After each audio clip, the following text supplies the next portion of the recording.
네, 여름에서 가을로 넘어가는 요즘 같은 환절기에는 재채기와 콧물 등의 증상을 호소하는 비염 환자들이 상당히 많습니다. 어린이 비염의 경우 치료를 하지 않고 계속 방치해두면은 이 학습 부진은 물론이고요, 성장 장애까지 일으킬 수 있다고 하는데, 오늘 건강 365에서 이 어린이 비염의 한의학적 치료에 대해서 알아보겠습니다. 최근 코의 증상을 호소하는 아이들이 늘어나 가족들의 걱정이 이만저만이 아닙니다.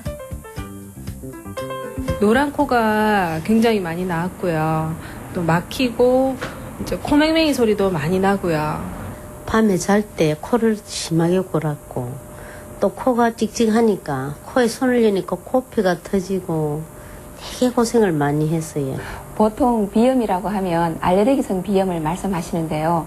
알레르기성 비염은 특정한 물질이나 환경에 민감하게 반응을 나타내게 됩니다. 그래서 콧물, 재채기, 코막힘 등의 증상을 나타내는데요. 또한 급성으로 갑자기 감기에 걸렸는데 콧물, 코막힘 등의 증상이 나타나는 급성 비염도 있고요. 또 만성으로 만성 비후성 비염, 비축성 비염 등 여러 가지 종류가 있습니다.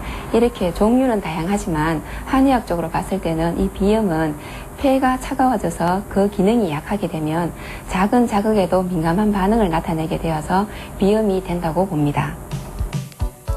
즉 한의학에서는 비염을 폐의 기운이 허해져 찬 기운으로 변했을 때 발병한다고 보고 있습니다. 또 정신적 스트레스와 과음으로 간의 기운이 원활하게 돌지 않으면 폐의 기운이 건조하고 음기가 부족해져 비염 증상이 악화된다고 합니다. 비염 치료의 포인트는 폐 기능을 원활히 해서 면역성을 증강시켜서 코가 제 기능을 할 수 있도록 하는 것이 목표입니다. 그래서 내부적으로 한약으로 폐의 기능을 강화시키는 한약 처방을 하고요. 외부적으로는 코 점막에 직접적으로 한약재를 도포해서 코 점막을 강화시킵니다.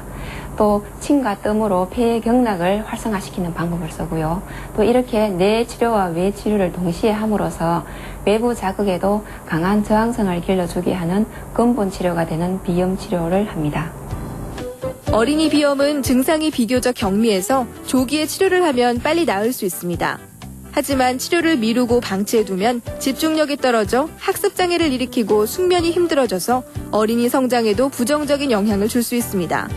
또 비염이 만성화되면 축농증이나 천식, 중이염 등 합병증까지 동반되기도 합니다. 건강보험공단의 조사에 따르면 지난 2005년 당시 98만 명이었던 만성 비염 환자 수가 3년 만에 무려 3만 1,000명이나 증가했다고 밝히기도 했는데요. 갈수록 늘어나는 비염 환자. 하지만 간단한 생활수칙만 지키면 예방할 수도 있습니다. 네, 코감기에 걸리게 되면 비염이 되고 비염이 되면 중이염, 축농증 등의 증상이 나타납니다. 그래서 초기에 감기 관리가 상당히 중요합니다. 또한 규칙적인 운동으로 기초 체력과 저항성을 길러주는 것이 중요하고요. 또 인스턴트 음식이나 밀가루 음식, 찬 음식을 삼가하는 것이 좋습니다. 또한 그 체온이 내려가지 않도록 조심하셔야 하고요. 또 목욕 후나 머리를 감은 후에는 최대한 물기를 빨리 말려주셔야 합니다. 비염은 콧물과 재채기와 코막힘, 가려움 등의 증상이 나타나는데요. 감기 초기 증상과 비슷해 적절한 치료 시기를 놓치기가 쉽습니다. 그러나 둘을 구분하는 방법은 의외로 간단한데요. 만약 온몸이 떨리거나 욱신욱신 쑤시고 눈 주변이 가려운 전신 증상이 없이 코 증상만 나타난다면 비염일 가능성이 높습니다. 평소에 코가 막히고 답답하다고 항히스타민제나 스테로이드제를 과다 복용하게 되면 오히려 혈관이 수축해서 비염 증상이 악화될 수도 있다고 합니다.